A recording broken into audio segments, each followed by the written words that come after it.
So how many of us are actually able to save $1 million or more for retirement? I can tell you as a retired financial advisor, it's kind of the gold standard for all of us, something we want to achieve.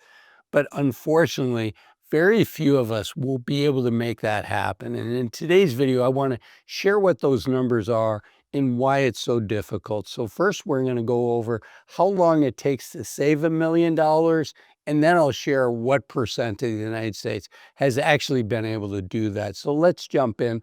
The first thing I want to share is this chart here. It's kind of the road to saving $1 million. And the assumptions here are that somebody saves $10,000 a year and they're able to get a 7% return on that money. Now, we're not going to get that in a bank account. So this is in a portfolio of stocks and bonds. So it's 7% per year. So to save that first $100,000, as you would guess, it takes almost 10 years saving $10,000 a year.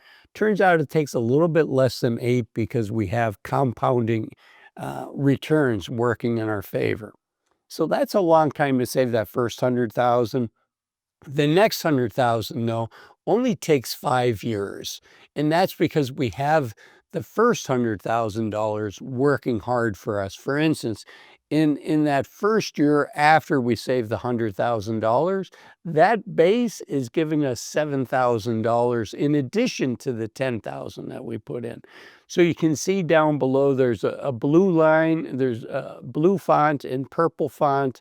And in this case, to go from 100,000 to 200,000, about half of that money came from us, that $10,000 a year we're putting in, and about half, 49%, came from our money working hard for us. Now you can see the next $100,000 takes a little less than 4 years, and at that point, it's about 40% is money that we saved, and the other 62% is our money working hard.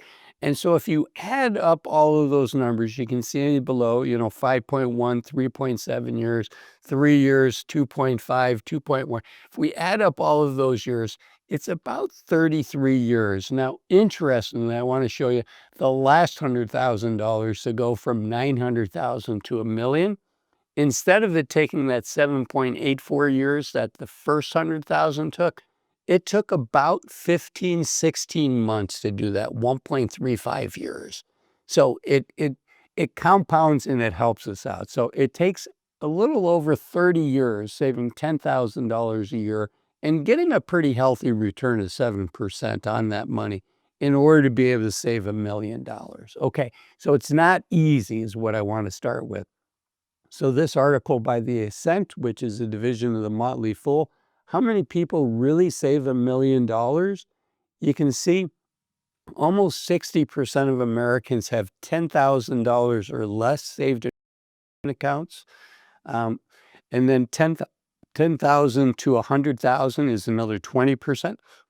So almost 80% of all Americans have $100,000 saved in retirement accounts or less. From 100,000 to 500,000, we pick up about another 15 percentage points. 500,000 to $1 million, we pick up another 4%. But the $1 to $5 million, it's just 3.1%. And then people with $5 million or more is 0.1%.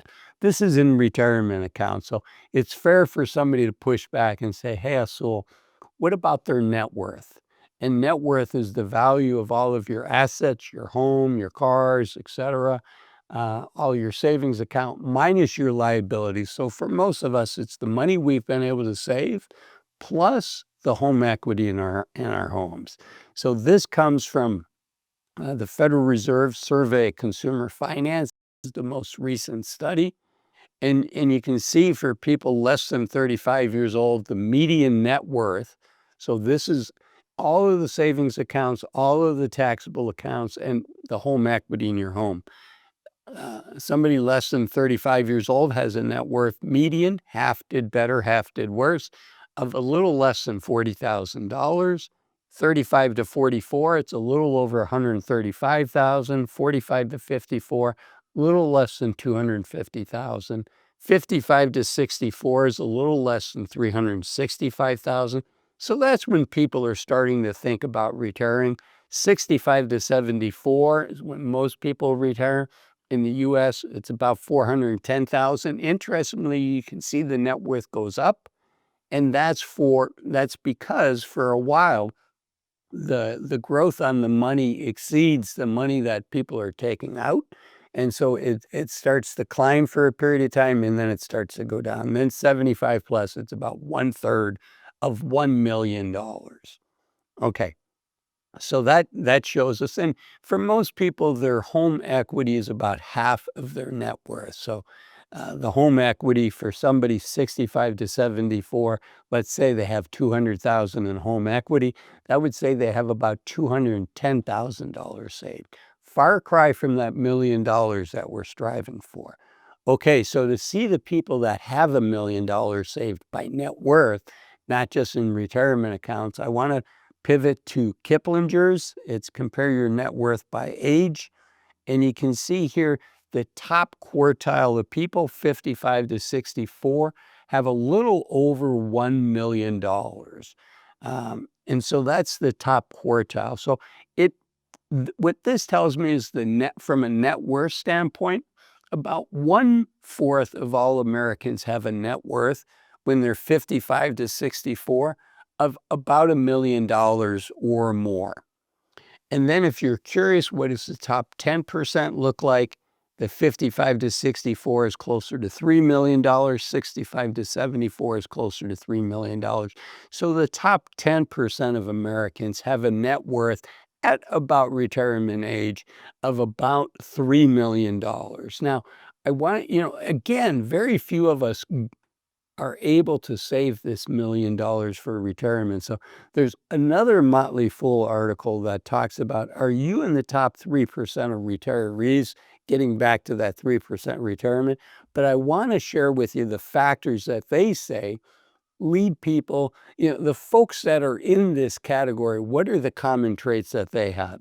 The first one is high income. Now, that's not a given.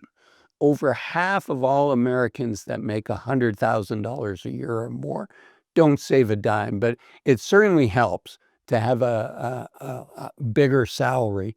Makes it easier to save that $10,000 a year, or maybe $20,000 a year. What's interesting, though, is going back to that chart uh, with how long it takes to save $1 million. You would think if it took about 30 years to save $1 million at $10,000, if you save $20,000, your intuition would tell you it takes half of that time, 15 years. But it doesn't work that way, again, because of the compounding power. It actually is about 22 years to save $1 million, even if you can save 20,000 a year.